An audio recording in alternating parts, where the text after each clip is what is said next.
Ar mums patiko? Giedrė, tau patiko? Labai patiko. Labai patiko? Tau man patiko? Tau patiko?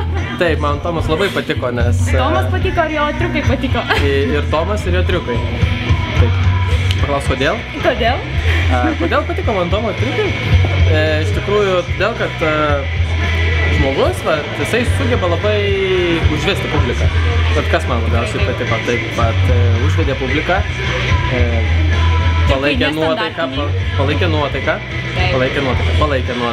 Visiems buvo linksma? Buvo linksma? Buvo linksma. Buvo linksma. Toliau kas dar buvo? Nestandartiniai triukai, nematyti. Nestandartiniai, nematyti. Kas dar gero buvo? Nu, tai aš tikiausi daugiau.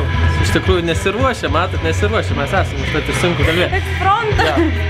Tai va, aš tuos dalykus... Atsiliepimai tik geri. Tik geri atsiliepimai. Taip, iš mano pusės irgi taip pat geri atsiliepimai.